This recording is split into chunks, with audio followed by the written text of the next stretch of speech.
Guys, welcome back to my channel. आज हम बात करेंगे grade 12 history second chapter European colonialism.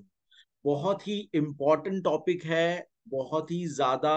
इसके अंदर डेप्थ में आपको पता पड़ेगा कि कोलोनियलिज्म, जिसके बारे में हमने फर्स्ट चैप्टर में थोड़ा सा हिंट देखा था, उसको डिटेल में बताएंगे और पूरा कैसे यूरोप, अलग अलग कंट्रीज कैसे अलग अलग छोटे दूसरे अंडर डेवलप कंट्रीज को अपने कब्जे में ले रहे थे, वहां अपनी कॉलोनीज सेट कर रहे थे।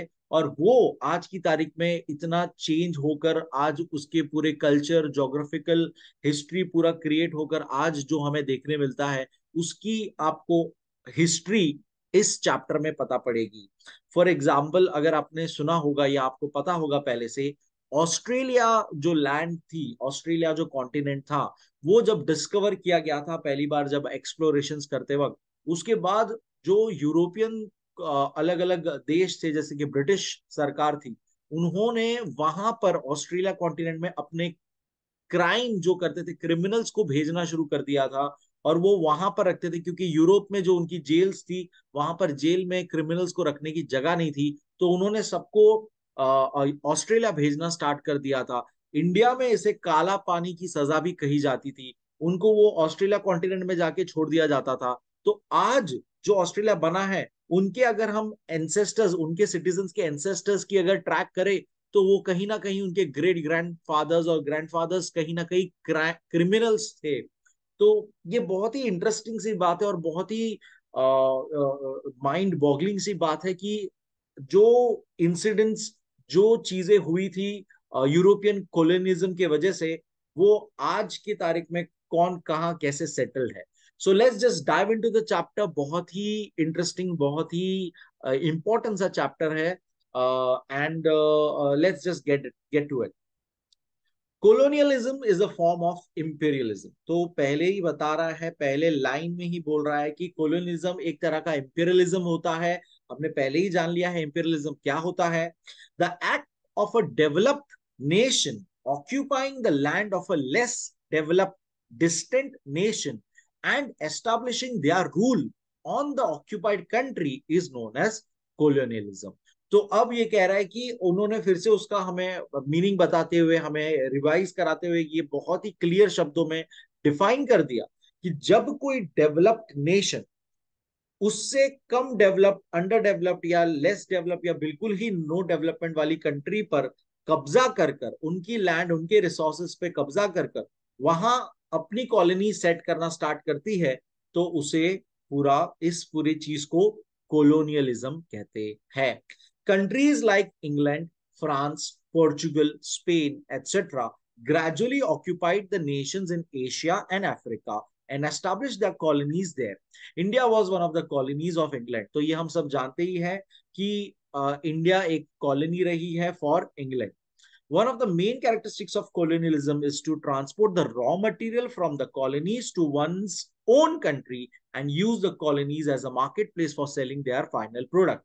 तो ये भी हम जानते हैं कि अगर हमने पढ़ा है स्कूल लेवल हिस्ट्री में कि ब्रिटिश सरकार हमारे यहाँ पे आकर यहाँ से सारे रिसोर्सेस लेते जा रही थी, फिर हमें फोर्स कर रही थी स्पेसिफिकली कैश क्रॉप ग्रो करने में, फॉर एग्जांपल इंडिगो ग्रो करने में। और वो इंडिगो वो अपने यहाँ पे रॉ मटेरियल यहाँ पर सस्ते में उगा के अपने यहाँ पे लेके जाकर उसका फाइनल प्रोडक्ट जीन्स और बेटर क्लोथिंग डिजाइन करके यहीं पे वापस बेच रही थी। तो ये जो सिस्टम है कि अंडर डेवलप को के ऊपर कब्जा करना, कॉलोनी फॉर्म करना, वहां के रिसोर्सेस लेकर फाइनल प्रोडक्ट बनाकर उन्हीं को बेचना और ओवरऑल वर्ल्ड में ट्रेड करना, ये सारे ही उसके फीचर्स है कोलोनियलिज्म के। Moving ahead, colonialism indeed gives rise to political and economic slavery, but it also causes psychological slavery. तो इससे एक तरह का स्लेव सिस्टम स्टार्ट हो जा रहा है। तुम किसी पे जाकर कब्जा कर ले रहे हो, उनको अपने अंडर रख रहे हो, उनको गुलामी उन पे कर रहे हो, तो ये स्लेवरी स्टार्ट होता है। तो ये पॉलिटिकल और इकोनॉमिक स्लेवरी तो है ही, लेकिन ये मेंटल मेंटल हमें मेंटल साइकोलॉजिकली भी असर करता है कि हम, हमें गुलाम बना दिया गया है, हमें हम पर रूल किया जा रहा है, हम पे राज किया जा रहा है। The racial attitude of the colonialists countries and subsequent treatment given to the native people creates sort of inferiority complex among them. They develop an apologetic outlook for their own culture and history. They begin to feel unworthy. It was said that the sun never sets on the British Empire. It was the way to indicate the worldwide spread of British colonies. The British Empire encompassed the continents of Asia, Africa, America, and Australia. So पहले तो जो ऊपर हमने देखा कि England, France, Spain, Portugal सब लोग ही colonies कर रहे थे, लेकिन इसमें सबसे ज्यादा हिट, सबसे ज्यादा कोई अगर सबसे ज्यादा कब्जा करने वाला कोई नेशन है तो वो ब्रिटिश सरकार, इंग्लैंड, इंग्लैंड वाले थे जिन्होंने पूरा ऑलमोस्ट पूरे वर्ल्ड पे कब्जा कर लिया था। ये जो आप पीछे पूरा वर्ल्ड देख रहे हो, ऑलमोस्ट पूरा साउथ अफ्रीका हो गया, पूरा इनफैक्ट अफ्रीका कॉन्टिनेंट हो गया, साउथ अमेरिका हो गया, नॉर्थ अमेरिका हो गया, इंडिया हो गया, एशिया हो गया, ये पूरा उन्होंने कब्जा कर रखा था एंड अपनी कॉलोनीज बना के रखी थी। सबसे ज्यादा ब्रिटिश एम्पायर ही पावर में था। There was a commercial revolution in 15th century Europe. As a result of the discoveries of new lands by various seafarers, the traditional ways of commerce changed radically. तो हमने first chapter में देखा था कैसे land discoveries हो रही थी, innovations हो रहा था 15th सेंचुरी में। तो उसके साथ हम फिर से वहीं से स्टोरी कंटिन्यू करते हुए with the point of view of colonies setting up, ये हम देखेंगे। European traders begin to establish themselves firmly in Asia and Africa. तो जैसे जैसे ये न्यू लैंड्स और न्यू एवेन्यूज खुलते जा रहे थे, ट्रेडर्स और सारे के सारे जितने भी मर्चेंट सब लोग हैं वो अपना एशिया, अफ्रीका, यहाँ तक अपना मार्केट प्लेस बढ़ाते जा रहे थे। Colonialism, meaning and nature. Europeans reached all over the world with various intentions such as the urge for adventures, to earn name, to discover unknown lands, to search for gold mines, etc. ये अलग अलग reason है जिसकी वजह से उन्होंने अलग अलग आगे अपने क्षेत्र से बाहर जाकर दूसरे लैंड को खोजने की शुरुआत की थी। Later the trade and commerce increased to great extent and the European countries began to compete with each other. So सारे यूरोपियन कंट्रीज है, ये सारे के सारे स्पेन, फ्रांस, इंग्लैंड, ये सब एक दूसरे से कंपटीशन उनके चालू हो गए थे कि एक ने स्टार्ट किया, दूसरा उसको हराने के लिए और ज्यादा कर रहा है। इस तरह का कंपटीशन स्टार्ट हो चुका था। Wherever the Europeans went, they established their colonies. जहां वो जाते थे अपनी कॉलोनी सेट कर देते थे। There was a competition to gain economic, social and political supremacy among them. उनके बीच में कंपटीशन था कि कौन उस पर्टिकुलर लैंड जहां पर वो आए हैं वहां के लोगों के साथ उनकी पॉलिटिक्स में घुस के, उनकी इकोनॉमिक में घुस के वो कंट्रोल ले ले। Extreme nationalism, feeling of racial superiority, industrialization, aggressive approach, etc. are some of the factors that led to the growth of colonialism. ये सारे कुछ फैक्टर्स नाम उन्होंने दिए कि अपने आप को बहुत ही ज्यादा सबसे ऊपर समझना, रेशियल सुपीरियोरिटी थी, इसीलिए उन्होंने ब्लैक अफ्रीकन को ब्लैक, नाइजीरियंस, निगर, ये सारे सब उनको बहुत ही लो फील कराकर अपने आप को व्हाइट सुप्रीमेसी दी थी यूरोपियंस लोग ने अपने आप को। और ये रेशियल सुपीरियोरिटी की बात कर रहा है, वो अपने आप को रेशियली बहुत सुपीरियर समझते थे और बाकी सबको जो अलग थे, स्किन कलर जिनका ब्राउन ब्लैक था, उनको अपने से नीचा समझते थे। इंडस्ट्रियलाइजेशन उनके पास था कि उनके पास पावर था, इंडस्ट्री का पावर था, वो लोग मशीन्स को समझते थे, मशीन्स को डेवलप करते थे। सो ये सारी चीजें फैक्टर्स रही है जिससे colonialism or grow हो। Europeans went to America, Australia, New Zealand. They found the climate of these regions favorable for them. उनको वहां का क्लाइमेट काफी अच्छा लगा। तो however it was not easy for them to adapt to the climate of Asia. लेकिन Asia का climate उनके लिए मुश्किल था अडेप्ट करने के लिए। Despite the climatic conditions favorable for or unfavorable, Europeans displaced the indigenous people in their own land. So समझते पहले इंडिजिनस पीपल क्या होता है, यानी जो पहले से उस लैंड पे रह रहे, वो एबोरिजिन्स वहां के, वहीं से वो जन्मे हैं, उसी भूमि पे वो हमेशा से रहे, उनके एंसेस्टर्स रहे, वो original people of that land कहे जाते हैं, इंडिजिनस पीपल कहे जाते हैं, एबोरिजिन्स कहे जाते हैं। सो वैसे ऑस्ट्रेलिया और न्यूजीलैंड वो साइड पे महुआ करके कोई ट्राइब थी, हमारे यहाँ पे द्रविडियंस को ओरिजिनल ट्राइब माना जाता है, original inhabitants of the land माना जाता है। वैसे हर जगह पे वहां के कुछ, जैसे अमेरिका में भी इंडियंस, रेड इंडियंस, अगर आपने ये टैग सुना होगा, नाम सुना होगा, तो वो वहां के ओरिजिनल लोग थे। लेकिन यूरोपियंस वहां जाकर उन्हीं को अपनी जगह से हकाल देते थे, धक्का दे देते थे और कब्जा कर लेते थे और उनके साथ जुल्म करते थे।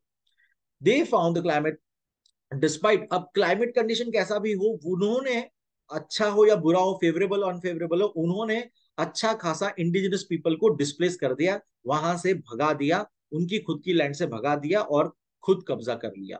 The British, the Dutch, the Portuguese and the French all devised several ways for demoralising the indigenous people, इन्होंने अलग अलग तरीके निकाले जिनसे इनका लोगों का मोरल ही टूट जाए और वो अपना हक ना समझ पाए और वो अपना हक मांग ना पाए, वो उनका मोरल ही तोड़ दिया था। अच्छा, I want to make clear starting में, क्योंकि मुझे ये बात बहुत लेट समझी थी अपने स्कूल टाइम से, तो मुझे ऐसा है कि मैं आपको बता दूं, द डच जो है, ये वर्ड बहुत बार हम यूज करते हैं, हम समझते हैं कि कोई लोग है, जब ब्रिटिश है तो ब्रिटिश इंग्लैंड से, पोर्चुगीज पोर्चुगल से, फ्रेंच फ्रांस से, तो डच कौन है? तो Dutch are the people living in Netherlands, Netherlands के लोगों को ही डच कहा जाता है। और नेदरलैंड का ही उस टाइम पे नाम था हॉलैंड। हॉलैंड नेदरलैंड एक ही है, बहुत बार वो इंटरचेंजेबली यूज होता है, तो हमेशा याद रखिएगा, Holland is nothing but Netherlands, जो आज की तारीख में हम नेदरलैंड्स जिसे कहते हैं, और वहां के लोगों को द डच कहा जाता है, द डच पीपल कहा जाता है। ओके, इन सभी यूरोपियंस लोगों ने, ये जो अलग अलग यूरोपियन कंट्रीज की हम बात करें, लोगों की बात करें, उन्होंने बाकी एशिया अफ्रीका यहाँ के लोगों को इंफीरियर फील करा करा कर उनका मोरल तोड़ दिया था। Europeans needed to capture New York market place for selling their surplus goods. अब ऐसा सब क्यों? क्योंकि वो उन्होंने टेक्नोलॉजी वाइज इतने एडवांस हो चुके थे कि उनके पास अब प्रोडक्शन बहुत ज्यादा है। 100 जहां पे चीजें बनती थी, वहां पे 10,000 चीजें बन रही है। अब 10,000 चीजें प्रोड्यूस तो बना दिया, बेचू कहां पर? इसलिए मार्केट प्लेस चाहिए मुझे। अंडर डेवलप्ड कंट्रीज को पकड़ो, उनके वहां पे बेचो, फिर देखा कि वहां पर तो अच्छे रॉ मटेरियल्स है, तो वहां से और रॉ मटेरियल्स लेके आओ।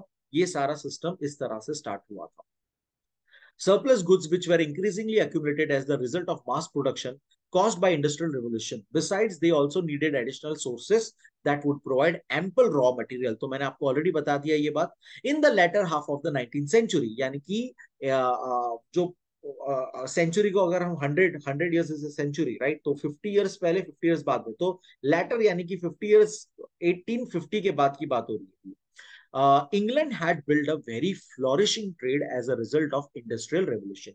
इंग्लैंड ने बहुत अच्छा ट्रेड सेटअप कर लिया था। British with the help of their naval forces had established supremacy in Asian and African countries. उनके पास नेवल फोर्स थी, उनकी शिप, उनका जो नेवी फोर्स था वो इतना स्ट्रांग था, उन्होंने इस कंट्रीज पर कब्जा कर लिया था, एशिया अफ्रीकन कॉन्टिनेंट की कंट्रीज पर कब्जा कर लिया।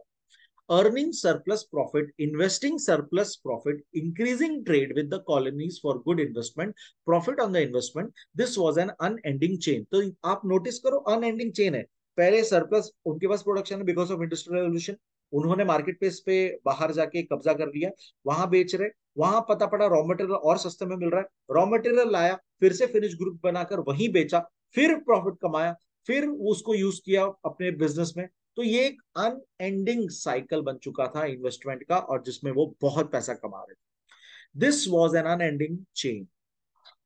France, Belgium, Italy and Germany were the countries who, like India, strove to establish colonies. तो अदर यूरोपियन कंट्रीज जो थी, उन्होंने भी इंग्लैंड की तरह बहुत सारी कॉलोनीज सेटअप की थी। कोलोनिज्म, कॉजेज ऑफ राइज ऑफ कोलोनिज्म। तो अब exact point wise kind of answer हमें मिल रहा है कि क्या अलग अलग कॉजेस थे जिससे कोलोनियलिज्म बढ़ते जा रहा था। तो अगेन सेम बातें रिपीट होगी, लेकिन पॉइंट फॉर्म। इंडस्ट्रियल कॉन्सिक्वेंसेस क्या क्या थे, तो मैंने आपको ऑलरेडी बताया कि इंडस्ट्रियल रेवोल्यूशन की वजह से हमारे पास मशीन ऐसी थी कि वो और प्रोडक्शन कर सके, तो वो प्रोडक्शन ज्यादा हो रहा था, इसीलिए हमें और कॉलोनीज चाहिए जहां पर वो अपना सरप्लस बेच सके। सरप्लस यानी कुछ हद से ज्यादा हमारे पास आ गया है। Colonialism was a result of industrial revolution. Production increased enormously because of the new machines. However, the rate of local consumption was much lesser compared to the surplus production. Just because मैंने production ज्यादा कर दिया, मेरा consumption rate थोड़ी बढ़ जाएगा। तो consumption rate slow ही था, लेकिन production अब आज मैं 100 का 1000 कर पा रहा हूँ उसी कम समय में। Hence, the immediate need of Europeans was to find a new marketplace for selling their products. इसलिए नया marketplace ढूंढना बहुत ज्यादा urgent हो चुका। It was also necessary that the marketplace be dependable and easy to dominate. ऐसा marketplace ढूंढना जिसके ऊपर आसानी से कब्जा किया जा सके, उनपे वहां पर अपन अपन ही सबसे बेस्ट प्रोडक्ट बेच रहे, अपन डोमिनेट कर रहे, वहां के लोग अपने से कंपटीशन नहीं कर सके ट्रेड के अंदर। Requirements of raw material, second चीज, अब रॉ मटेरियल भी और देखा कि वहां पे जहां वो जा रहे हैं वहां पर ज्यादा अच्छा सस्ता रॉ मटेरियल अवेलेबल है अपने प्रोडक्ट्स के लिए। It is necessary to maintain low cost, अब लो कॉस्ट रखना जरूरी है, इसीलिए रॉ मटेरियल्स भी हमें सस्ता मिलना चाहिए। Low cost of the production compare to competing nations in the market, the desire to create monopoly in the market and the need to procure raw material at the cheaper rates were two major factors which made it essential for European nation to establish clear supremacy. तो अपने आप को monopoly बना के रखना है कि हमारे पास ही ये प्रोडक्ट मिल रहा है, किसी और के पास ये नहीं मिल रहा है, और रॉ मटेरियल्स इतने सस्ते में मिलना है ताकि तुम्हारा प्रोडक्ट ही सबसे बेस्ट लो कॉस्ट में बने और सबसे ज्यादा प्रॉफिट करे लोगों को। तो ये चीज को दिमाग में रखते हुए रॉ मटेरियल ज्यादा से ज्यादा चाहिए थी, and again this led to, it is a cause because of which, because cause जब बोलते हैं मतलब because of which this nature, कि हमें रॉ मटेरियल्स चाहिए, ये रीजन बिकॉज ऑफ विच हमें कॉलोनी सेट करनी पड़ी। तो कॉलोनाइजेशन का एक और रीजन हमने पढ़ लिया, कॉज पढ़ लिया।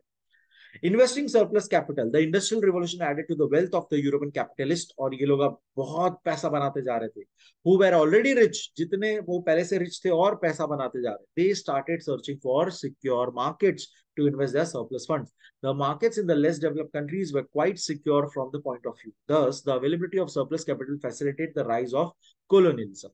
तो उनके पास इतना पैसा था कि वो अब क्या करे, और इतने पैसों का तो उनको इन्वेस्ट ही करना था, सिंस सबके सब कैपिटलिस्ट बिजनेसमैन थे, तो इसीलिए एक और रीजन था कॉलोनीज बनाने का और सिक्योर मार्केट प्लेस बनाने का। Sources of minerals, the countries in Asia Africa are rich sources of minerals like gold, diamond, silver, coal.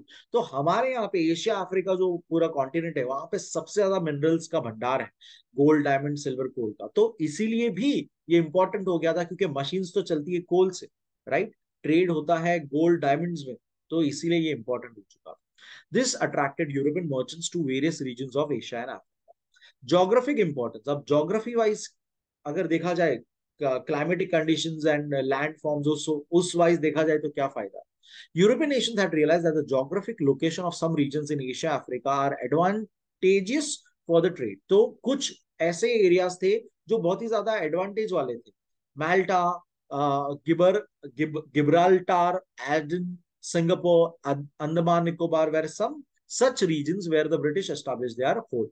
तो ये कुछ आइलैंड्स के नाम उन्होंने बता दिए, पोर्ट्स के नाम उन्होंने बता दिए, जहां पर वो बहुत ही प्रॉपर जोग्राफिक उन्होंने इंपॉर्टेंस देख लिया, क्योंकि कोस्ट से इतने दूर से जब वो आते तो वहीं पे लैंड करे, वहीं पे पोर्ट उन्होंने बना दिया, वहां से नेक्स्ट स्टॉप जाना है तो नेक्स्ट नियरेस्ट लैंड सिंगापुर। तो इस तरह से उन्होंने ये बहुत ही सोच समझ कर देखा कि ज्योग्राफी वाइज ये बहुत इंपॉर्टेंट जगह है कब्जा करने की। अवेलेबिलिटी ऑफ लेबर, और सबसे ज्यादा हमारे यहाँ पे लोग इतने हैं, पॉपुलेशन इतनी थी पहले से कि लेबर, चीप लेबर, सबको काम काज चाहिए। हमारे यहाँ पे खुद की कामकाज फैसिलिटीज तो उतनी थी नहीं, तो यहाँ पर लेबर, जो ये अफ्रीका और एशिया कॉन्टिनेंट के कंट्रीज है वहां पर लेबर इजीली अवेलेबल था, क्योंकि उनके खुद का, वो सिंस अंडर डेवलप्ड नेशंस थे, वहां पे खुद का उनका एम्प्लॉयमेंट नहीं। European merchants needed large number of laborers at a very cheap rate. The colonies fulfilled this need, और कॉलोनी सेट करते ये उनका काम हो जाता। Later it contributed to the boom in the slave trade, और इसी के साथ वो लोग ग्रीडी होते गए, एक्सप्लॉइटेशन बढ़ते गया, और उन्होंने स्लेव ट्रेड चालू कर दिया। आपको पता ही होगा अफ्रीकन लोगों को स्लेव की तरह बेचा जाता था, इंडियंस को भी इनफैक्ट बेचा जाता था, but that is not a very known fact. The feeling of racial superiority, ये सबसे भयंकर कॉज था, अपने आप को सबसे बड़ा, सबसे ऊंचा, सबसे महान समझना। ब्रिटिश लोग अपने आप को सबसे समझते थे कि वही गॉड के अंश है और उनको रूल करने के लिए बनाया गया है, और सब उनसे नीच लोग हैं, सब सब उनके लोअर लोग हैं। The European colonists claim to be their responsibility to civilize the people. उनको वो समझते थे हमारा काम है लोगों को सिविलाइज बनाना, the people in Asia and Africa. This assumed role of the European result in conversion of many Asian African people to Christianity. और इसीलिए वो समझते थे कि इन सभी को क्रिश्चियनिटी में बदल दिया जाए, ताकि वो क्रिश्चियनिटी ज्वाइन करके हमारे हम उनको प्योर बना रहे हैं, हम उनको सिविलाइज्ड बना रहे हैं। This also help the growth of colonialism. तो अगर एक्चुअली अगर आप जानते हो तो जो पूरा साउथ है ऑलमोस्ट साउथ में क्रिश्चियनिटी पूरी फैली हुई है, अगर आपको पता होगा ये बात। तो क्रिश्चियनिटी हमारे यहाँ पे पहले से तो था नहीं, क्रिश्चियनिटी लाने वाले ये लोग ही है, पोर्चुगीज, ब्रिटिश, ये लोग सब लोग जो आए थे, उन्होंने ही क्रिश्चियनिटी को पूरा वहां पे प्रोपोगेट करके फैलाया है। और आज हमारे यहाँ पे क्रिश्चियनिटी पूरे साउथ में और मोस्ट ऑफ द कंट्री में मिलती है। So this is one of the effects of colonialism की, एक अलग रिलीजन यहाँ पर एस्टेब्लिश हो गया। कॉन्सिक्वेंसेस, तो कॉन्सिक्वेंसेस में वही आ जाते हैं, क्या क्या रिजल्ट निकला कोलोनिज्म होने के बाद, उसका क्या क्या चीज होने लग गया। People in Asia Africa were economically exploited. मैंने आपको ऑलरेडी बोला कि धीरे धीरे उनकी ग्रीड इतनी बढ़ गई कि वो एक्सप्लॉइट करने लग गए, और ये पूरा जो चीज है वो हाथ से निकल गई। एक्सप्लॉइटेड बाय द यूरोपियंस, वो उनको एक्सप्लॉइट करते थे, उनका गैर फायदा उठाते, कम से कम पैसा देते थे, 12-12 14-14 घंटा काम कराते थे, मारते थे, पीटते थे, और उनपे रूल करते थे। एक्सप्लॉइट करने लग गए वो people. People in the colonies lost their independence, उनका आजादी छीन ली गई। Their economic exploitation push them into poverty, और इकोनॉमिक एक्सप्लॉइटेशन, ये जो पैसा कम देने वाली बात है, उससे वो पोवर्टी में चले गए सारे के सारे। At the same time we may also note some constructive things that happened during the colonial period. अब हम यहाँ पर सिर्फ नेगेटिव बात करने नहीं बैठे हैं, हम उसकी थोड़ी कुछ पॉजिटिव चीजें भी देखेंगे कि क्या उसकी वजह से हुआ। अगर देखा जाए तो हमारे यहाँ पे स्ट्रक्चर्ड एजुकेशन, इंडिया में स्ट्रक्चर्ड एजुकेशन ब्रिटिश सरकार आने के बाद चालू हुई थी, उसके पहले हमारे यहाँ पे कोई स्ट्रक्चर्ड एजुकेशन सिस्टम नहीं था। At the same time, we may also note some constructive things that happened during the colonial period. A new awareness emerged in the political, social, economic and educational field. हाँ, ये सारे fields में एक नया awareness आ गया, अच्छा ऐसा भी लाइफ होता है। हम अवेयर ही नहीं थे कि ओके ऐसा भी रहा जाता है, ऐसा भी रह सकते हैं, इस तरह से भी जीवन काटा जा सकता है, इस तरह के भी जॉब अवेलेबल किए जा सकते हैं, इस तरह का भी काम होता है।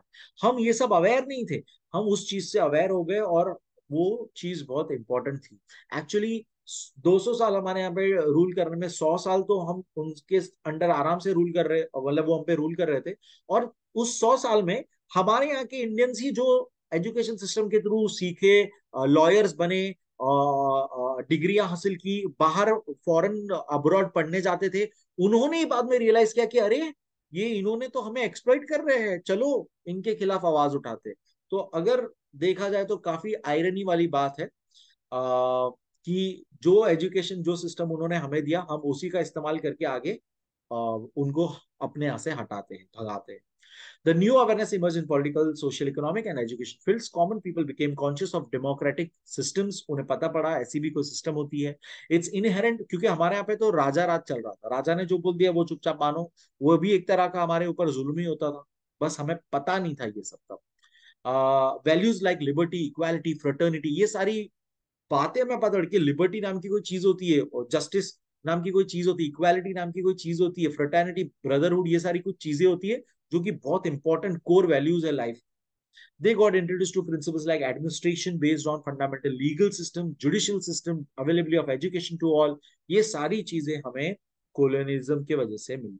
People became aware of the need to shoulder their responsibility of solving their problems. लोगों को ये भी समझ आने लग गया कि as a person, as a citizen, उनकी कुछ responsibilities है लाइफ में, उनके ऊपर कोई responsibility जिसे उन्हें निभाना है, और वो प्रॉब्लम सॉल्विंग में हेल्प कर, which eventually led to the independence movements. जैसा कि मैंने आपको ऑलरेडी बताया कि यही सारी चीजें led to the independence movements in many colonies. हमें रियलाइज हुआ, ब्रिटिश ने हमें जो चीजें दी, उससे हमें रियलाइज हुआ कि अरे ये लोग हमसे ही गलत कर रहे हैं, और हमने फिर उन्हें फिर भगा दिया। यूरोपियन कोलोनियलिज्म, अब हम कॉन्टिनेंट वाइज एक एक देखने वाले, कहां पर क्या कॉलोनीज फॉर्म हुई थी, और उनको आजादी कब मिली, एंड टाइप ऑफ एक ब्रीफ डिटेल कॉन्टिनेंट वाइज देखेंगे।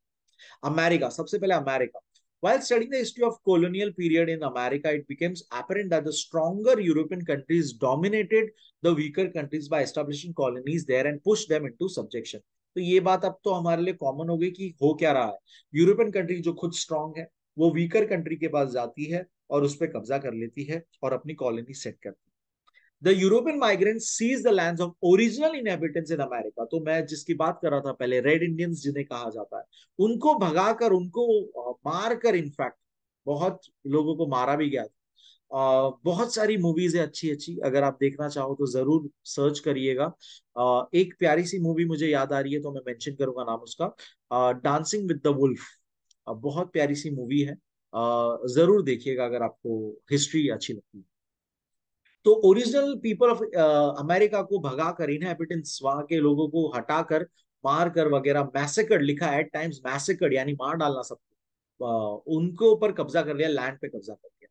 They destroyed local kingdoms in Peru and Mexico. Mexico Peru जो इतनी अच्छे वहां पे किंगडम्स चल रहे थे उसको पूरा डिस्ट्रॉय कर दिया। Original inhabitants were forced into slavery, और उनको जबरदस्ती अपना गुलाम बना दिया। Portugal, Spain were the forefront in the competition among the European nations to establish colonies. अब ब्रिटिश यहाँ पे पहले नहीं आई थी, यहाँ पे पोर्चुगल और स्पेन, इनफैक्ट ब्रिटिश से पहले भी इंडिया में पोर्चुगल स्पेन लोग आ चुके थे। सो पोर्चुगल और स्पेन वाले जो थे उन्होंने पहले कॉलोनी सेट वगैरह चालू किया था। ब्रिटिश खाली बड़ा पिक्चर लेके आई, बड़ा ड्रीम लेके आई कि हम तो बेटा पूरा कंट्रोल कर लेंगे। तो पोर्चुगल और स्पेन जो है वो साउथ अमेरिका में पहुंच चुके थे पहले ही, नॉर्थ अमेरिका के बॉर्डर्स पे पहुंच चुके थे, कोस्ट लाइन पे पहुंच चुके थे वो। European Nations colony, Portugal brought Brazil in the American continent under their rule. तो जैसे कि हम यहाँ देख सकते हैं, दिस इज ब्राजील, हमने पहले भी पढ़ा हुआ है ज्योग्राफी में, Brazil south America, south America का कॉन्टिनेंट में एक देश है, उसके ऊपर पोर्चुगीज ने कब्जा कर दिया। इसीलिए अगर आपको पता होगा आज की तारीख में ब्राजील में पोर्चुगीज बोली जाती है ज्यादा, ऑफिशियल लैंग्वेज है under their rule. And so did Spain by taking hold of Mexico, और सेम चीज स्पेन ने किया मैक्सिको के साथ। तो मैक्सिको भी अगेन यहाँ पे कहीं एग्जैक्ट तो नहीं दिखा सकता मैं, but towards the border again on the north American continent, Mexico वहां पड़ता है। तो उसके ऊपर कब्जा कर दिया स्पेन ने। और अगर अगेन आपको पता होगा तो आज मैक्सिको में स्पेनिश भाषा ज्यादा बोली जाती है, और वो वहां की ऑफिशियल लैंग्वेज थी। सो ये चीज क्यों हुआ? Because of colonialism. वहां पर स्पेन ने कब्जा करके उनका ओरिजिनल कल्चर इतना हटा दिया कि वहां पे स्पेनिश लोग बोलना सीख गए with in that time frame, जब जनरेशन बढ़ते जा रही थी वहां पर, राइट। सो जैसे हम इंग्लिश हमें इंग्लिश किसने दी? हमें ब्रिटिश लोग ने इंग्लिश दिया, राइट। अगर वो यहाँ नहीं आते तो हम शायद संस्कृत में ही बात करते, या हिंदी में ही हम बात करते। आई एम नॉट श्योर कि अगर इंग्लिश में हम कन्वर्सेशन करते भी थे। There they discovered gold mines. अब यहां पर इन लोगों को मिल गया gold mines. Spanish colonizers brought slaves from Africa to cultivate sugarcane, tobacco in the American field। तो ये लोग अब क्या करते थे, अफ्रीका में जहां पर बहुत सारे पुअर कंट्रीज है, वहां से वो लोगों को लेकर, स्लेव बनाकर, बंदी बनाकर अमेरिकन कॉन्टिनेंट पे लाकर उनसे शुगरकेन और तंबाकू फील्ड में काम कराते। However, once the Spanish discovered the mines of gold, जैसे ही अब उनको गोल्ड सिल्वर मिल गया, पेरू, मैक्सिको, वेनेजुला कंट्रीज में जो कि साउथ अमेरिका कॉन्टिनेंट पे है, they concentrate more on mining. Common sense की बात है, अब वो सीधी सी बात है, वो एग्रीकल्चर करते थोड़ी बैठेंगे उनको अगर सोने की खदान मिल। They establish control over the entire coastline of south America. पूरे साउथ अमेरिका का जो कोस्ट लाइन है उसके ऊपर उन्होंने कब्जा कर लिया था। The coastal region from Florida to California was held by Spanish. और पूरा ये एंड टू एंड बता रहे हैं, अगर आपको पता है फ्लोरिडा कैलिफोर्निया कहां पर है, तो एंड टू एंड की बात कर रहा है कि फ्लोरिडा से लेके कैलिफोर्निया तक का पूरा जो कोस्ट एरिया पड़ता है, पूरा स्पेनिश लोग ने कब्जा कर लिया था। Here they engage the native American and the African slaves in farm. यहाँ पर उन्होंने वहां के लोग जो पहले से थे, नेटिव अमेरिकन जिसे हम कहेंगे, रेड इंडियंस वर्ड यूज नहीं किया जाता है तो वो मत यूज करना कहीं पे। नेटिव अमेरिकन, अफ्रीकन स्लेव्स, इन उनको स्लेव बनाकर फार्मिंग कराते। Farming and mining earned them enormous wealth. सीधी सी बात है, इससे पैसा बहुत आया। Spain appointed governors to administer this region. उन्होंने अपने अपने गवर्नर्स वहां पे रखना चालू कर दिए जो पूरा रीजन को एडमिनिस्टर करेंगे। The King of Spain was the supreme authority.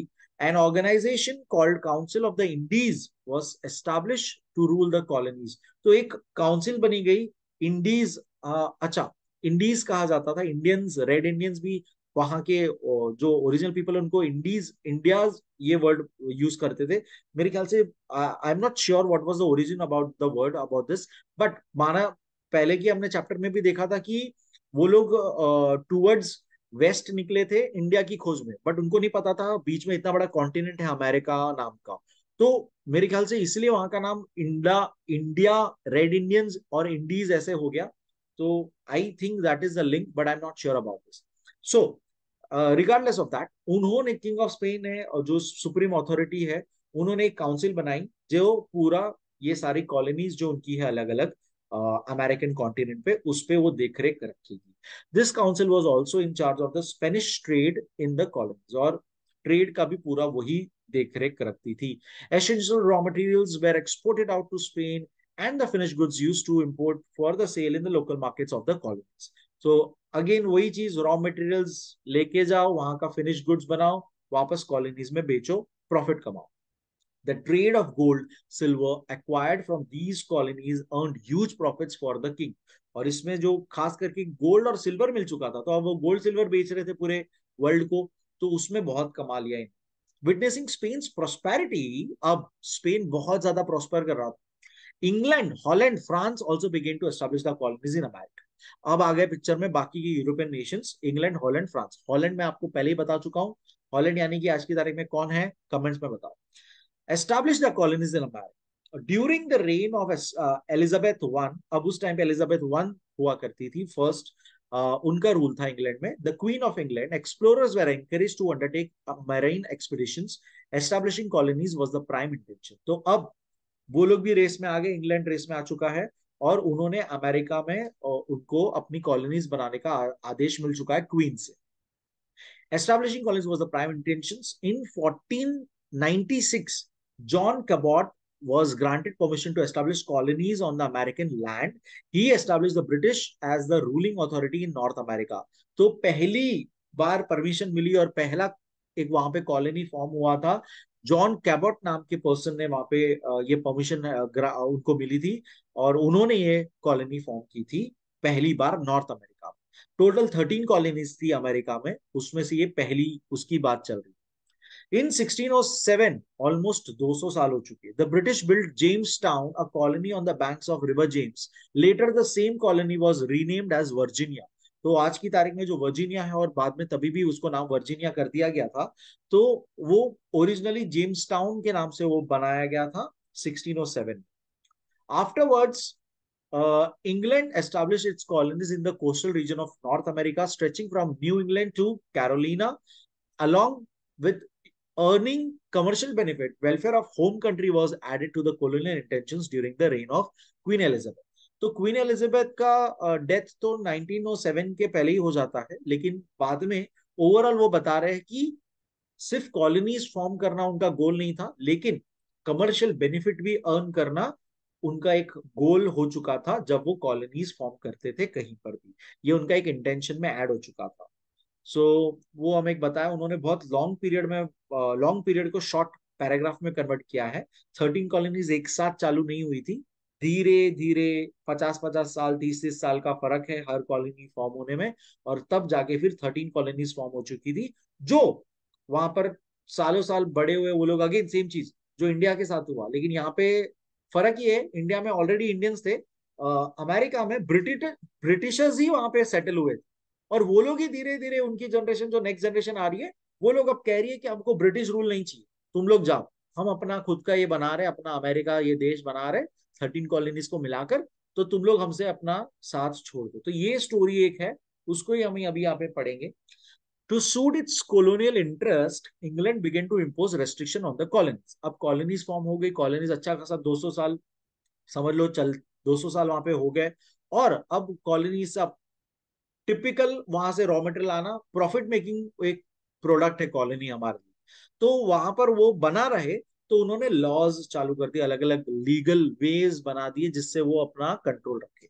The maritime law was a set step in this direction. एक तरह का लॉ था मैरीटाइम लॉ, जिसके अंदर जो भी ट्रेड करना है, रूट्स फ्रॉम सी ट्रांसपोर्ट करना है, वो सिर्फ इंग्लैंड ब्रिटिश ही कर सकता है, बाकी कोई कंपनीज नहीं कर सकती है। ईस्ट इंडिया कंपनी जो ब्रिटिश की थी, वैसे ही ये कंपनी थी वेस्ट इंडिया कंपनी, वैसे ही ये पूरा कब्जा रखेगी, ट्रांसपोर्ट वही करेगी, कोई और नहीं कर सकता। तो ऐसे एक्ट लॉज उन्होंने पास कर दिए।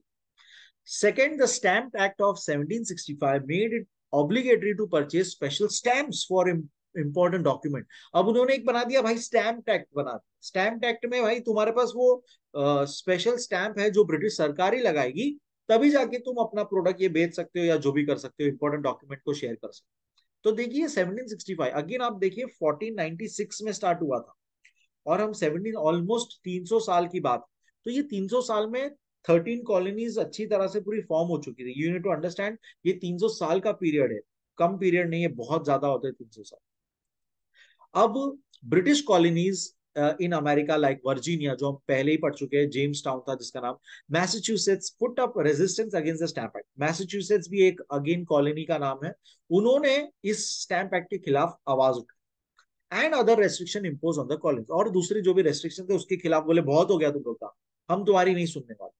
On 5th March 1770, some people were shot down by British soldiers in Boston, a port city in Massachusetts. तो मैसेच्यूसेट्स जो जगह है वहां पर एक पोर्ट है, बॉस्टन, आपको पता ही होगा बॉस्टन टाउन अगर आपने सुना होगा। तो वहां पर ब्रिटिश सोल्जर्स जो थे उन्होंने फायरिंग कर दी कुछ लोगों के ऊपर, क्योंकि वो लोग इस लॉ को मानने से मना कर रहे थे। अब ये एक स्पार्क है, जैसे हमारे यहाँ पे first war of independence, first ये हुआ था, उसके बाद से धीरे धीरे धीरे सब चालू और 100 ईयर्स में हमें इंडिपेंडेंस मिला। वैसे ही एक स्पार्क हुआ जहां पे अब इनका क्लैश वायलेंस में कन्वर्ट होते जा रहा है। The British parliament had granted monopoly to East India Company, मैंने आपको ऑलरेडी बताया ईस्ट इंडिया कंपनी को ही उन्होंने पूरा सब राइट्स देके रखा था, चीजें करने का, ट्रेड करने, to import and sale tea to the colonies. तो सिर्फ ईस्ट इंडिया कंपनी के पास ही हक था चाय उधर प्रोवाइड कर। People in the colonies had started demanding removal of the restriction imposed on them and autonomy. When the British government refused to yield the demands, the American colonies declared boycott on British goods. तो देखो कहीं ना कहीं जो हमारे leaders हैं उन्होंने ये सब आइडियाज, ये सब जो हो रहा था तब उस वर्ल्ड में, उससे इंस्पायर होकर ही अपने यहाँ पे चीजें की थी। जैसे गांधी जी ने कहा था बॉयकॉट ब्रिटिश गुड्स, क्योंकि उनको ये पता था कि अमेरिकन को भी वैसे ही इंडिपेंडेंस मिला था, उन्होंने ब्रिटिश गुड्स को बॉयकॉट करने की बात कर दी थी, हम ये यूज नहीं करें। तो जो ब्रिटिश अपना, जो हमारे यहाँ से bye the way Asian Asia continent से टी लेकर उसको फिनिश प्रोडक्ट बनाकर कॉलोनीज में जो बेच रही थी अमेरिका में, अमेरिकन ने अब कह दिया तुम जो इस पे सब लगा रहे हो टैक्स वगैरह रेस्ट्रिक्शन, हमको ये सब नहीं चाहिए, तुम लोग जाओ अपना सामान लेकर, हमको नहीं चाहिए, हमारे हमको तुम्हारा रूल नहीं चाहिए। In 1773, as an act of resistance, the local resident of Boston dumped the boxes containing tea in the sea belonging to East India Company. This event is known as Boston Tea Party. अगर ये बहुत ही famous incident था, अगर आपको पता है इसके बारे में, अगेन मैंने इसे स्कूल टाइम में पढ़ा था। तो बॉस्टन टी पार्टी में एग्जैक्टली ये हुआ था कि एक जो पूरा टी कंटेनर कार्गो शिप आई थी पोर्ट पे, बॉस्टन के पोर्ट पे, वहां पर ब्रिटिश गवर्नमेंट ने ये भेजा था, ईस्ट इंडिया कंपनी ने भेजा था। तो अमेरिकन लोग अब जो हो चुके हैं, जो कॉलोनीज में रहते थे, उन्होंने as a resistance, as a boycott, उन लोग वहां पर कब हमला करते हैं और वो टी के जो कास्केट्स होते बड़े बड़े, वो पूरे के पूरे सी में डाल देते हैं। इस इवेंट को बॉस्टन टी पार्टी के नाम से जाना जाने लग गया, फेमस हो गया था, अरे बॉस्टन टी पार्टी का न्यूज हेडलाइन आ गई। A federation of the colonies known as the Continental Congress was established. तो अब एक उन्होंने एक अगेन जैसे काउंसिल बनी थी, वैसे एक कॉन्टिनेंटल कांग्रेस नाम का एक उन्होंने एक फेडरेशन बना दिया जो इस कॉलोनीज का सब देखरेख करेगा और सिस्टम पे कंट्रोल रखेगा। In 1774, a meeting of the Congress was called in Philadelphia. Philadelphia भी again one of the colonies, वहां पर ये कांग्रेस मीट हुई थी पहली बार। In this meeting, known as the First Continental Congress, a strong opposition was expressed to import of British goods. यहाँ पे पहली बार बात हुई थी कि बहुत स्ट्रांगली हम ब्रिटिश गुड्स को बिल्कुल ही नहीं लेंगे। It was also decided to boycott British goods. These events ultimately gave a momentum, इससे स्टार्ट होता है momentum of American independence movement against European powers. 13 colonies in America came together, declared independence from Great Britain on 4th July 1776 in the meeting known as the Second Continental Congress. तो जो Second Continental Congress थी, जो 4th of July, जो आज की तारीख में independence day celebration है उनका, 4th of July में उन्होंने डिक्लेयर कर दिया, डिक्लेरेशन ऑफ इंडिपेंडेंस में साइन करके, और बोल दिया कि हम लोग इंडिपेंडेंट है, हम लोग नहीं मानेंगे तुम्हारी बातें वगैरह वगैरह। Declaration of independence was adopted. This document was drafted by Thomas Jefferson. बहुत ही इंपॉर्टेंट पर्सन, नाम याद रखना. Founding fathers, one of the founding fathers, Thomas Jefferson. The crucial point of document announced that the 13 American colonies were independent sovereign states. यानी हम independent है, हम पे कोई और रूल नहीं कर रहा, और हम आपस में भी सोवरेन है. मतलब खुद का 13 कॉलोनीज अपना खुद का देख रहे, खुद करेगी. वो लोग आपस में भी एक दूसरे पे कब्जा या कुछ ये नहीं करेंगे. Sovereign states. The key point of this document is the statement about 3 basic human rights. ये बहुत important. Life, liberty and pursuit of happiness. तो बहुत ही इंपॉर्टेंट 3 चीजें थी कि हर इंसान को ये हक है लाइफ का, लिबर्टी का, और परस्यूट ऑफ हैप्पीनेस, मतलब खुशी को पाने के लिए वो जो चीजें करे, pursuit to happiness.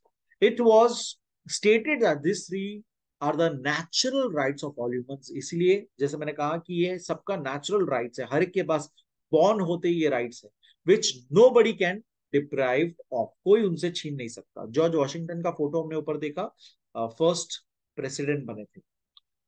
The conflict between the colonies and the British Army continued for some time, resulting into several battles. Of course, अब ये डिटेल में तो नहीं पढ़ेंगे हम, बट बहुत सारी बैटल्स हुई थी आपस में इनके, अब अमेरिकन और ब्रिटिश के बीच. Finally, at Saratoga, the colonies got a decisive victory over the British Army. This victory proved to be the turning point for the colonies as the French agreed to support them in their conflict with the British. तो अब पहले American जो अब ये बन चुके थे colonies, ये यूरोपियन पावर्स के खिलाफ लड़ रहे थे. यूरोपियन पावर जब मैं कहता हूं तो ब्रिटिश मेजर है, लेकिन साथ में फ्रांस, स्पेन, ये लोग भी है. तो अब इस सिचुएशन में क्या होगा, फ्रांस ने अमेरिकन का साथ देना शुरू कर दिया, और ब्रिटिश को हराने के पीछे ये लोग आ गए. ब्रिटिश ज्यादा पावरफुल थी फ्रांस फ्रांस को ये बात पता थी, तो फ्रांस ने अमेरिकन का साथ देकर ब्रिटिश को हरा दिया. And that is why, if you, I don't know if you are aware of this, statue of liberty जो है वो फ्रांस की गिफ्ट थी टू अमेरिकन. वो अगर आपको पता है ये बात. तो continuing ahead, eventually in 1779 Spain also joined the colonies. Spain ने भी उनका साथ दे दिया इन स्ट्रगल ऑफ इंडिपेंडेंस. और 7 अक्टूबर 1780 जॉर्ज वॉशिंगटन ने पूरी तरह से ब्रिटिश आर्मी को हरा दिया. On 19 October the British general Lord Cornwallis surrender. उन्होंने जो जो वहां पे लड़ने के लिए थे, जनरल लॉर्ड कॉर्नवालिस, उन्होंने सरेंडर किया. America became independent. तो इन रियलिटी वो 19 अक्टूबर को इंडिपेंडेंट हुए थे, लेकिन उन्होंने डिक्लेयर 4 जुलाई को कर दिया था, इसलिए वो सेलिब्रेट 4 जुलाई को करते हैं.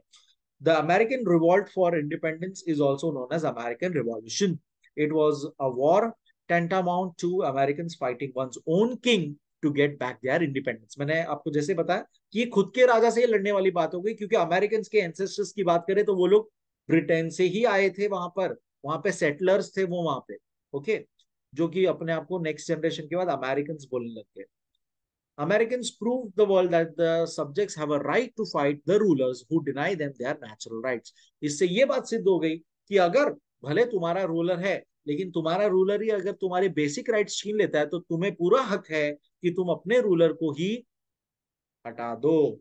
It is said that state without a king is a phenomena which is a gift to the world from America. तो ये स्टेटमेंट हमें अमेरिकन ने दिया, state without king. Canada, a country adjacent to America, was acquired by the British by the Paris Treaty in 1763. Later, the British accorded the status of federal state to Canada and established a bicameral parliament. They had also appointed governor general in Canada.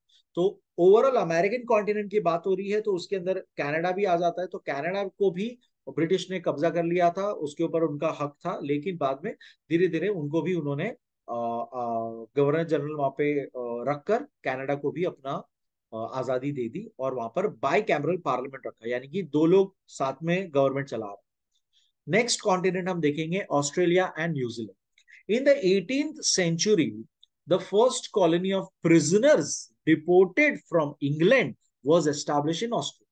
तो मैंने आपको already ये बात बताई थी starting में कि जो प्रिजनर्स थे उनको भेजा जा रहा था ऑस्ट्रेलिया, न्यू जो डिस्कवर्ड लैंड है वहां पे भेज दो, चलो वहां पे छोड़ दो लोग, ऐसा.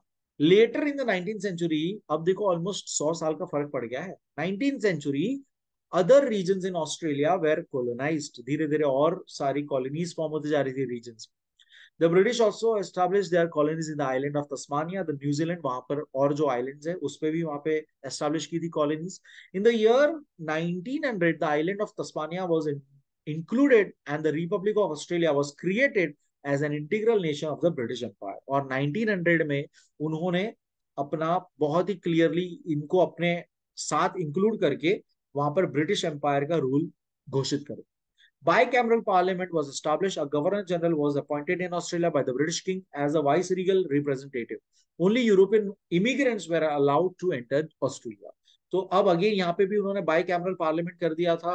दो लोग साथ में रूल कर रहे हैं, उनका भी एक रिप्रेजेंटेटिव है, ब्रिटिश का भी एक रिप्रेजेंटेटिव है, और यहाँ पर वो लोग रूल कर रहे हैं. अब इंपॉर्टेंट बात, यूरोपियन ही खाली अब वहां पर और एंटर कर सकते हैं. ऑस्ट्रेलिया में कोई और एंटर कर सकता, यूरोपियंस के अलावा कोई और एंटर करना अलाउड था ही. 1907 New Zealand was accorded the status of N autonomous state. अब 1907 में न्यूजीलैंड को खुद का एक ऑटोनोमस स्टेटस दे दिया और उसको एक तरह से काइंड ऑफ इंडिपेंडेंट दे दिया. British empire, the European settlers New Zealand adopted democratic system of administration. The measures of public welfare such as common right to vote, public railways, fire, accident insurance, pension for old, compensation to workers who got injured or died on duty, etc. were implemented in New Zealand long before 1600 common era. Only European immigrants were allowed to settle down in New Zealand. अब New Zealand को भी उन्होंने एक तरह से आजाद कर दिया और वहां पर डेमोक्रेटिक सिस्टम चालू कर दिया. बाई कैमरल पार्लियामेंट नहीं, डेमोक्रेटिक खुद का खुद कर लो. और वहां पर भी अब सिर्फ यूरोपियन जा सकते थे सेटल होने के. एशिया, अब एशिया कॉन्टिनेंट की बात करेंगे. To protect the colonies in India from other colonist European nation and to boost their trade in India and the neighboring regions were the main objectives of the British rulers. तो British चाहते थे कि यार India कब्जा हो चुका था और आसपास कोई और ना आए, दूसरे यूरोपियन नेशन ज्यादा कुछ ना करे, तो और उनका ऑब्जेक्टिव था आसपास की चीजों को भी, नेबरिंग कंट्रीज को भी कब्जा कर लो, वहां पर अपना जितना हो सके उतना कब्जा रखो. सो उसी के चलते म्यांमार, म्यांमार एक कंट्री आप जानते हो, हमारे neighbouring country. Myanmar is India's neighbouring country on its north east boundary. Earlier it was known as Brahmadesh Burma. Burma के नाम से पहले उसके जाना जाता Burma. The British wanted to establish the control in Burma because it was rich in natural wealth and also potential market. क्योंकि वो natural wealth में अच्छा था और पोटेंशियल मार्केट हुआ ना, वहां पे लोग होंगे तो उनको बेच सकते हैं चीज. The royal dynasty of Myanmar, तो अगेन वहां पे जो रूल चल रहा था रॉयल डिनेस्टी का, राजाओं का राज, had successfully consolidated the country under their rule. उन्होंने अच्छा खासा अपना रूल चलाते थे वो. It also conquered Manipur. अब म्यांमार ने उस टाइम पे मणिपुर को कब्जे में ले लिया था. लेटर दे अटैक्ड असम, और उन्होंने असम पे भी कब्जा कर लिया था जो कि इंडिया के हिस्सा है. उस टाइम पे Hindustan, by the way. The British were alerted by the Burmese attack. अब ब्रिटिश उससे एकदम ज्यादा ये हो गया कि अरे ये लोग उधर से कब्जा करते जा रहे, और इससे अब चालू हो गया रिवर्स अटैक और फिर म्यांमार पे भी ब्रिटिश का कब्जा चालू हो जाएगा. Hence Lord Amherst the governor general of India, उस टाइम पे जो गवर्नर जनरल था इंडिया का, उन्होंने म्यांमार पे वॉर डिक्लेयर किया. The war continued for 2 years, 2 साल चली. It is known as the first Anglo Burmese war. इसे पहली एंग्लो बर्मिश वॉर कही जाती. The British navy conquered the port of Rangoon. अगर आपको पता भी होगा ये नाम रंगून, यांगोन नाम था, बट रंगून के नाम से सब जानते हैं उसे. गाना भी एक है, मेरे पिया गए रंगून वहां से किया है टेलीफोन. तो ये पिया क्यों गए हैं रंगून, क्योंकि पिया के ऊपर कब्जा है ब्रिटिश सरकार का. ब्रिटिश सरकार इंडियंस को यूज करके इंडियन सोल्जर्स को ही भेजते थे वॉर के लिए, बाय द वे. तो इनफैक्ट एशिया में जितनी कैप्चरिंग होगी उसमें इंडियन सोल्जर्स ही जाके लड़ रहे हैं, कट रहे, पिट रहे, मर रहे, और ब्रिटिश के अंडर वो रूल आ रहा है. So it ended with treaty between British and Burmese king. तो ये वॉर पहली एंड हुई, उन्होंने ट्रीटी कर ली, उन्होंने समझौता कर लिया कि ठीक है चलो, जिसके अंदर बहुत सारी टेरिटरी ब्रिटिश के अंडर आ गई. ठीक है. Manipur was return to British, Manipur return आ गया. Coastal region, forest mines under came under British control. और जितना कोस्टल रीजन है पूरा वहां का म्यांमार का, वो सब उनके अंडर आ गया फिर से, ब्रिटिश के अंडर आ गया ये सब. British collected large some of compensation, वसूली ले रहे थे, कंपेंसेट कर, क्यों तुमने हम पे हमला किया, हमारा इतना कॉस्ट हो गया, against military expenditure for Myanmar. They also appointed the resident in Inwa Ava, the capital of Myanmar at that time. उस टाइम पे जो कैपिटल था आवा, वहां पर उन्होंने अपना एक बेस भी बना दिया ब्रिटिश ने, और उनसे अब पैसा लिया कि तुमने हमें हमला क्यों किया, चलो पैसे। अब second Anglo Burmese war was fought during Lord Dalhousie's tenure. अब सेकेंड अपने यहाँ पे जो गवर्नर जनरल लॉर्ड डेलहाउसी आए थे, उनके टाइम पे हुआ था। Two British individual staying in Burma, वहां पर बर्मा में दो ब्रिटिश लोग रह रहे थे, where asked to pay a fine by the Burmese administration. उनको फाइन भरने बोल दिया। बस इतनी सी बात को लेकर बड़ा सा बतंगर कर कर डेलहाउसी को मिल गया मौका हमला करने। This minor incident was used to as a pretext by Dalhousie to plan an attack on Myanmar. Myanmar पे हमला करने का उन्होंने मौका ले लिया कि ब्रिटिशर्स से तूने कैसे फाइन मार। He declared war and sent an army to Myanmar with Commodore George Lambert at its head. So comrade मेरे ख्याल से इसको हम बोलते थे, बहुत ही कॉमन वर्ड में। तो जॉर्ज लैम्बार्ट करके पर्सन थे, उन्होंने आर्मी को लीड करते हुए म्यांमार बर्मा जाके लड़ाई की, जिसे हम सेकेंड वॉर कहें। The Burmese army was defeated, the cities of Rangoon, Pegu and Prome were captured by the British. और कब्जा कर लिया म्यांमार की, और चीजों का कब्जा कर लिया, सिटीज का कब्जा कर लिया। This region was merged into British Empire with the victory of British influence in the coastal region of Myanmar was firmly established. British army fighting this war was comprised of Indian soldiers. मैंने आपको already बताया कि Indian soldiers से बनी थी पूरी British army. Not only that, the expenditure of this war was also borne by the Indians. और इसका खर्चा भी हम ही उठा रहे थे, इंडियंस ही खर्चा उठा रहे थे, वो खुद भी खर्चा अपनी जेब से नहीं भर रहे थे। The French had already created considerable influence in Vietnam. अब यूरोपियन कंट्री फ्रांस, उसने वियतनाम में ऑलरेडी अपना ट्रेड वगैरह रखा था, कब्जा रखा था। There was increasing contact between Burmese king and the French. अब बर्मिश किंग और फ्रेंच के बीच में अच्छा खासा बातचीत था। इन एडिशन किंग थिबो, थिबो नाम था, किंग थिबो, इनको आगे जाके ब्रिटिश जब नेक्स्ट वॉर अब करेगा, फाइनल वॉर, उसमें जब पूरा कब्जा म्यांमार पे हो जाएगा, किंग थिबो को वो इंडिया भेज देगा, कारावास काइंड ऑफ वे में, बट हालांकि काफी शान से वो रहेंगे। King Thibaw of Myanmar try to strike a pact with Italy and Germany, और उन्होंने कोशिश की इटली जर्मनी को भी अपने साइड लेने की। These were the reason enough for British to feel alarm. फिर से ब्रिटिश बोला, अरे ये क्या कर रहा है, फ्रांस से ऑलरेडी बात कर रहा है, इटली जर्मनी को भी मेरे खिलाफ कर रहा है हमला। They got a pretext to declare a war against king Thibaw and levied fine on that. Bombay Burma trading corporation बनी थी, या ब्रिटिश कंपनी जो थी। Lord Dufferin, the governor general viceroy of India, took the opportunity to send the army to attack the Burma. तीसरा attack, Third Anglo-Burmese War was fought in 1885. The British conquered the city of Mandalay. King Thibaw surrendered entire region of North Myanmar. अब पूरा Myanmar का reason आ चुका है British empire के under, यानी हर war में उनको लॉस ही हुआ था Myanmar. In 1935, as an act was passed to separate the Myanmar from Indian territory. और 1935 में इंडियन टेरिटरी से म्यांमार को फिर से अलग कर दिया गया था, और इसलिए म्यांमार आज एक खुद का इंडिपेंडेंट कंट्री है, वरना वो इंडिया का हिस्सा हो गया होता after British leaving. Myanmar was inspired by the Indian freedom struggle, gain independence in 1948, और हमसे ही इंस्पायर होकर म्यांमार ने भी बाद में 1948 में इंडिपेंडेंस ले लिया। दूसरी कंट्री जो एशिया में पड़ती है, Nepal, again one of the neighbouring countries for India. Nepal was a small kingdom in Himalayan region. The British had sent their representatives to Nepal, but they did not receive any reciprocal response. तो British ने अपने representative भेजे थे भाई, अपने राजदूत भेजे थे कि यार अपन साथ में कुछ काम करेंगे, ट्रेड करेंगे, बट उसका कोई रिप्लाई नहीं आया।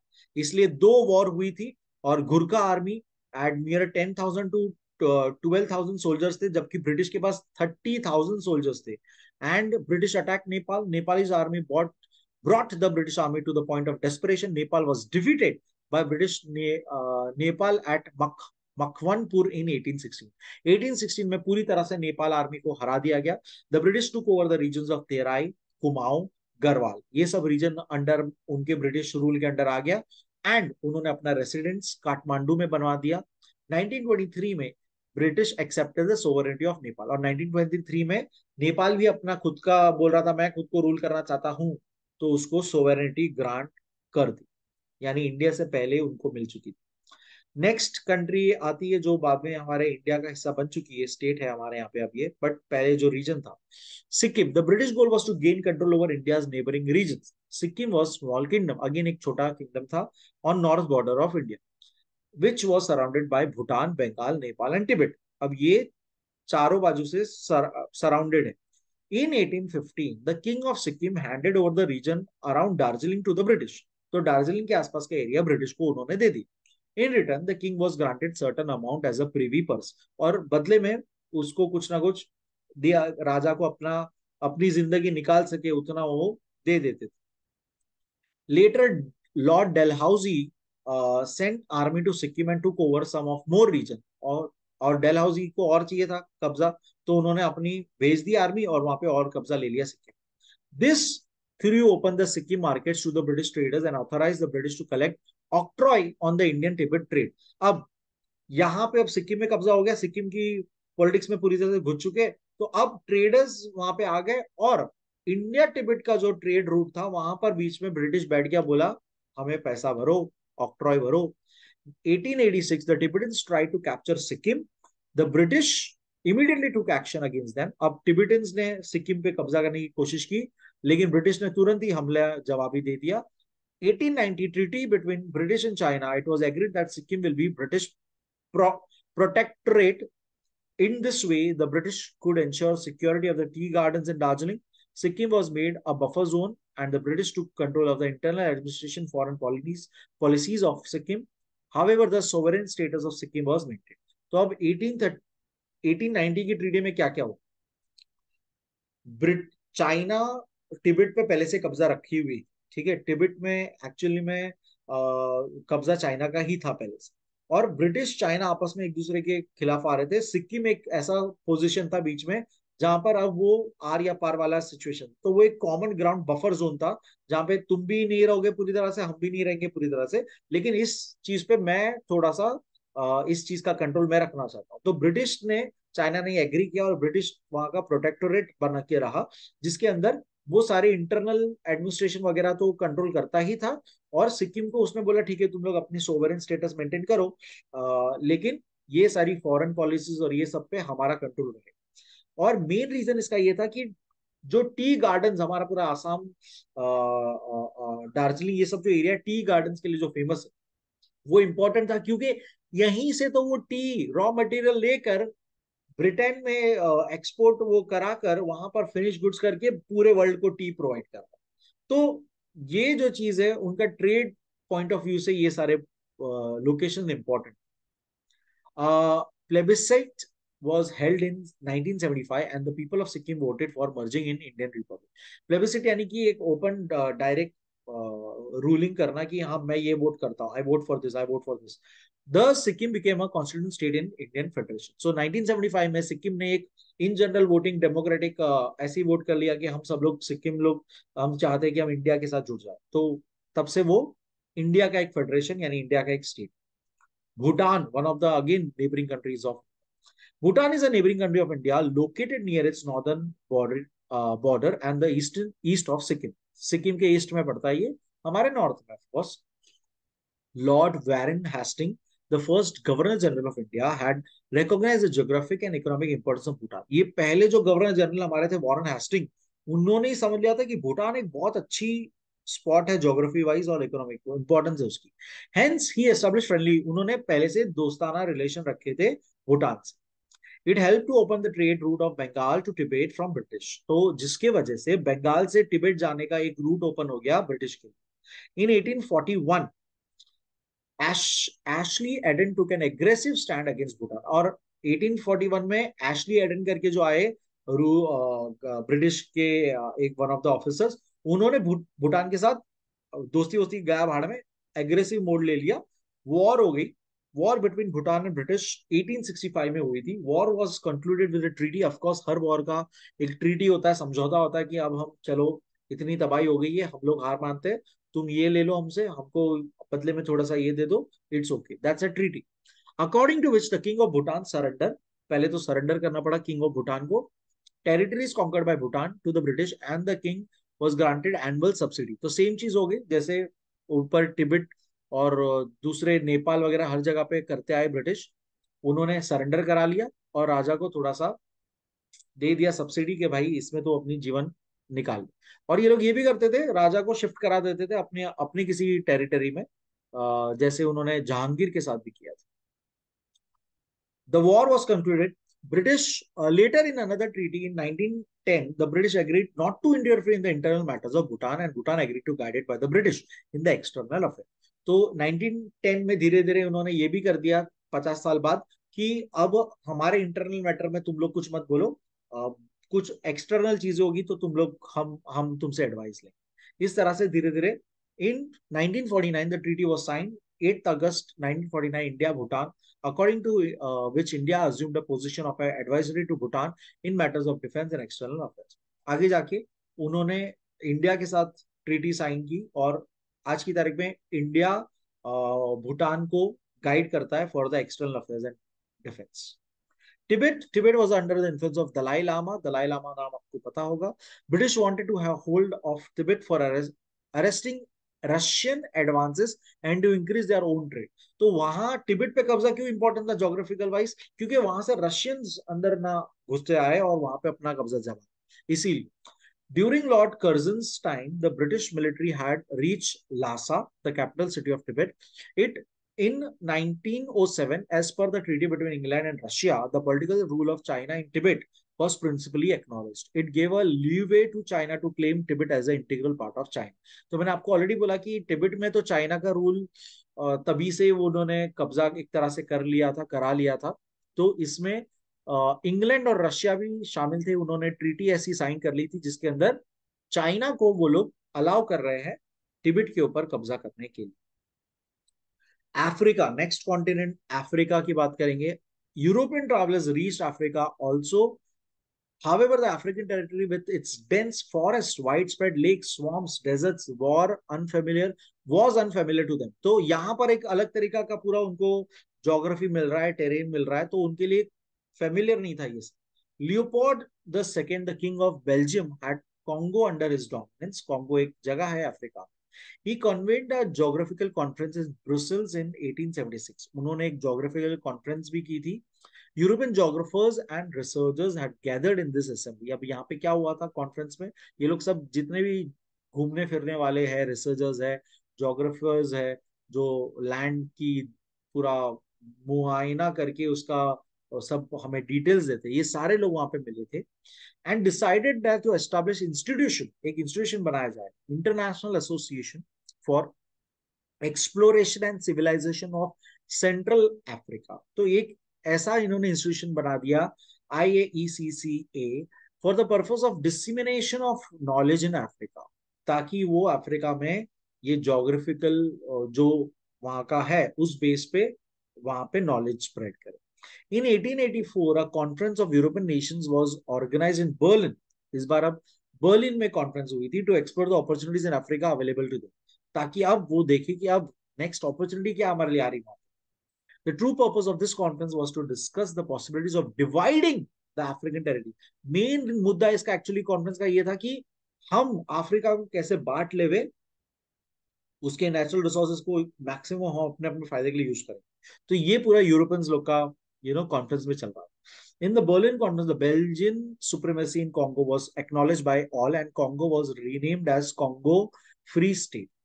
तो पहले से ही हमने देख लिया कि बेल्जियन वाले ने पहले से ही कॉन्गो के ऊपर अपना रूल एक तरह से रखा था, तो ये कॉन्फ्रेंस में भी उनको ज्यादा इंपॉर्टेंस दिया गया और उनको कॉन्गो को रीनेम किया Congo free state. It was also decided in this conference that if any of the European nation fails in utilizing the natural resources the colonies under their charge, then the nation should give it up to the another European nation. अब यहाँ पर अब ये जो decide करने बैठे हैं कि हम इस नेशन के रिसोर्स को कैसे यूज करेंगे, इसको कैसे यूटिलाइज करेंगे natural resource.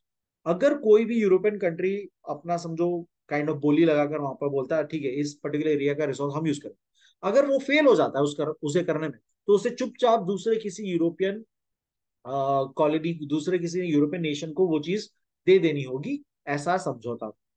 George Tobman Goldie was a British citizen who founded the National African Company in England. इन्होंने एक कंपनी चालू की, national African company. A charter was issued to him by the British government permitting to conduct trading operations in Nigeria. और British ने उन्हें permission दे दी कि तुम Nigeria में जाकर ट्रेडिंग कर सकते हो। Later the company was acquired by the British government, और बाद में ब्रिटिश गवर्नमेंट वो कंपनी पे कब्जा कर लेती। Nigerian became a colony govern by British government, और इसी के चलते नाइजीरिया एक कॉलोनी बन गई जिसको ब्रिटिश गवर्नमेंट कंट्रोल करती थी। Bismarck, the Chancellor of Germany, established the first German colony in West Africa in 1883. अब Germany one of the again European countries, उन्होंने अपनी पहली कॉलोनी वेस्ट अफ्रीका में बनाई 1883। It was named Togoland. Germany also establish its colonies Cameroon and south west Africa. इन जगहों पे भी उसने अपनी कॉलोनीज बनाई। France established their supremacy in Senegal, Gambia, and in the region to the north of Congo. अब France ने भी अपनी अलग अलग सब अपने सारे यूरोपियंस अफ्रीका को बांट रहे हैं और कॉलोनीज बना। In 1883, Ivory Coast also became a French colony. Later, France acquired the region of Dahomey from Portugal. Till 1914, France had established their control over the region of Sahara Desert to Ivory Coast to the west and the French Guiana. तो ये maximum अगर आप देखें अब तक का capturing, France ने काफी अच्छी कॉलोनीज बना ली थी पूरे overall Africa. Cape colony and the Natal in East Africa were held by England. England ने यहाँ पर अपना कॉलोनीज बनाया था, while Mozambique was under Spanish control. England, France and Germany were interested in regions of East Africa. These three nations made a pact to protect each other's interest. तो अब तीनों को ईस्ट अफ्रीका के regions में interest है, तो तीनों ने आपस में एक पैक्ट बना दिया कि हम लोग एक दूसरे के इंटरेस्ट का ध्यान रखेंगे और तीनों वहां पर ईस्ट अफ्रीका को एक्सप्लोर करेंगे। अकॉर्डिंगली उसी उसी के चलते the Sultan of Zanzibar was given Pemba Island and the coastal region of East Africa, while Madagascar was given to France, the coastal region of North Africa to England and the south region to Germany. तो ये इन्होंने आपस में सबने बांट लिया, अलग अलग रीजन्स को बांट लिया। Please I will suggest you guys, please एक लिस्ट, प्रॉपर लिस्ट बनाते जाइए कि कौन सी लैंड कैप्चर हो रही है और वहां के रूलर्स कौन कौन है, तो आपको ज्यादा अच्छा होगा स्टार्टिंग से अगर आप ये इसको करते आएंगे तो। In 1895, Germany took over the East African region from German East African Company. England declared Zanzibar, Pemba Island, and Nyasaland, Malawi as their protectorates, and it came to be known as British East Africa. तो अब overall इन्होंने ये बहुत सारे अलग अलग regions के नाम आ चुके हैं, so better make a list of this. तो ओवरऑल अफ्रीका को उन्होंने डिवाइड कर दिया है, सारे यूरोपियन पावर्स उसके ऊपर अलग अलग रीजन्स को ले रहे हैं। बाद में उनको सबको ईस्ट अफ्रीका की तरफ, ईस्ट अफ्रीका को कब्जे में लेना है, तो उसको भी उन्होंने आपस में डिवाइड कर दिया है। अपनी अपनी ट्रेड कंपनीज को लेकर वो वहां पर पहुंच गए हैं और उसको अपने अंडर कब्जे में ले लिया हुआ है। Morocco, Algeria, Tunis, Tripoli, and Egypt were part of the north region of Africa. In 1830, France had already established control over Algeria. Italy, France, and England wanted to occupy Tunis. In this competition, France was successful and got hold of Tunis from its Turkish Sultan. Thereafter, France took over Morocco as well. Italy conquered Tripoli and Cyrenaica. I don't know how to pronounce this name. So again, जो अब north region Africa की बात करें तो वहां पे Morocco, Algeria, Tunis, Tripoli करके जगहें थी, इजिप्ट जगहें थी, उसके ऊपर कब्जा की बात हो रही थी, जिसमें फ्रांस ने सबसे ज्यादा टेरिटरीज कैप्चर की। इनफैक्ट अगर आपको पता होगा तो मोरक्को में अगेन कॉमन लैंग्वेज फ्रेंच ज्यादा है लोगों की, रेदर देन देयर ओरिजिनल, पता नहीं what language they spoke, but because of this happened in the past, उस पर्टिकुलर रीजन में, उस पर्टिकुलर कंट्री में, उस पर्टिकुलर एरिया में वहां का कल्चर एंड वहां की चीजें, वहां की लैंग्वेज ज्यादा चलती है। Both England and France wanted to gain hold over Egypt. The British built railway from Alexandria to Cairo. Suez Canal that joined Mediterranean and Red Sea was built under the supervision of French diplomat Ferdinand du Lesseps. In the beginning, Egypt bore the expenditure for this project. However, later the expenditure of Suez Canal got so escalated that the Egypt had to seek loans to meet it. It became impossible to repay even the interest on the loans, so Egypt put up the shares of Suez Canal Company for sale. England purchased a number of shares and thus gained part of ownership of the company and Suez Canal. Egypt became independent in 1922. तो again बहुत ही प्यारी trade related story हो गई और कब्जा हो गया कि पहले तो इजिप्ट पे कंट्रोल दोनों ही चाहते थे, इंग्लैंड और फ्रांस, और ब्रिटिश ने रेलवे भी बना दी अलेक्जेंड्रिया से लेके कायरो तक। स्विस कनाल जो हम आज के टाइम पे बहुत ही इंपॉर्टेंट ट्रेड रूट में आता है हमारे। रिसेंटली वहां पर एक कार्गो शिप भी फंस गई थी, अगर आपको पता होगा ये बात तो स्विस कनाल का पूरा सुपरविजन फ्रेंच डिप्लोमेट के अंडर हो रहा था और प्रोजेक्ट का खर्चा इजिप्ट खुद उठा रही। लेकिन खर्चा इतना बढ़ गया कि बाद में वो खुद नहीं सरवाइव कर सकी और उन्होंने अपने शेयर्स बेचना चालू किए, जिसको इंग्लैंड ने खरीद कर इंग्लैंड का कब्जा हो गया उस चीज पे। ओवरऑल इजिप्ट को इंडिपेंडेंस मिली 1922। Sudan to the south of Egypt again one of the region country was its vassal state, यानी जो कंट्रोल में पड़ता है किसी और कंट्री के, उस एरिया को कहा जाता है इस तरह से, it's a vassal state. England by the virtue of Egypt, अब सिंस इजिप्ट पे इंग्लैंड का कब्जा हो गया तो ऑटोमेटिकली सूडान जिसको इजिप्ट कंट्रोल करता था तो अब ब्रिटिश करने लग गया। So by the virtue of Egypt being deemed as British protectorate had also assumed the same role in Sudan. तो इजिप्ट सूडान पे कंट्रोल रखता था। वो सूडान जो जो भी डिसीजन ले इजिप्ट के साथ लेना पड़ता है उसको, इजिप्ट बोलेगा तो ही सूडान करेगा, वैसा था। और सिंस ब्रिटिश ने इजिप्ट पे कब्जा ले लिया तो ऑटोमेटिकली सूडान सूडान पे भी कंट्रोल आ गया। Sudan was important for England because the Nile, the life line of Egypt, जो सबसे लॉन्गेस्ट लार्जेस्ट रिवर है हमारी, ओरिजिनेट्स इन सूडान, वहां से स्टार्ट होती है, उसका आगमन वहां होता है। England without paying heed to local opposition establish the supremacy over Sudan, the facilitate moving of British army in Sudan, British began to build a railway track from Uganda to Sudan. तो बिना कोई वहां के local के बारे में सोचे विचे अपना अपना चलाने लग गए, वहां पे अपना सुप्रीमेसी बना दिया, वहां पे अपना रूल पूरा बना दिया। उन्होंने रेलवे लाइंस ट्रैक बिछा दी ताकि अपनी आर्मी वहां पे पहुंचा सके। France accepted England claim on Sudan, और फ्रांस ने बोला भाई ठीक है भाई ले लो, हमको कोई दिक्कत नहीं, in exchange for some facilities in western parts of Africa. बदले में उन्होंने अपने लिए कुछ फैसिलिटीज ले ली वेस्टर्न पार्ट्स ऑफ अफ्रीका की। Cape colony and Natal in the southern parts of Africa were under British control. Orange Free State and Transvaal were under Dutch control. Gold mines were discovered in Johannesburg and it attracted European nations to South Africa. By 1909, resulted in England's decision to consolidate its colonies in the southern region and name it Union of South Africa. तो अलग अलग अलग countries British control करे जा रही है, France करते जा रहा है, डच करते जा रही है, ये होते जा रहा है, यूरोपियन रूलर्स करते जा रहे हैं, और ब्रिटिश सबसे ज्यादा कैप्चर कर पाती है, सबसे ज्यादा कॉलोनीज और सबसे ज्यादा एरिया पे कब्जा कर पाती है। इसीलिए 1909 में वो सारी अपनी कॉलोनीज को एक नाम दे देती है, that union of south Africa. At about same time, Portuguese gained control over Angola, some islands in Guinea coast, some part of Morocco under Spain's control. और साथ ही साथ पोर्चुगीज और स्पेन भी, सिंस यूरोपियन कंट्रीज ये लोग भी है, तो पोर्चुगीज ने भी कुछ जगह पे ले लिया कब्जा, स्पेन ने भी कुछ जगह पे कब्जा ले लिया। Thus, we learn about the history of European colonialism. In the next lesson, we will learn about the influence of European colonialism in India. Influence जिसकी मैं बात कर ही रहा हूँ कि उनका कल्चर, उनकी लैंग्वेज अपने यहाँ पे रह गई, उनकी चीजें हमारे यहाँ पे रह गई, जो हम आज अडेप्ट करते हैं और हम अपना ओरिजिन भूल चुके हैं। तो ये इन्फ्लुएंस क्या क्या रहा है, पॉजिटिव नेगेटिव दोनों चीजें हम देखेंगे नेक्स्ट चैप्टर में। होप आपको वीडियो अच्छा लगा, होप आपको समझ आया।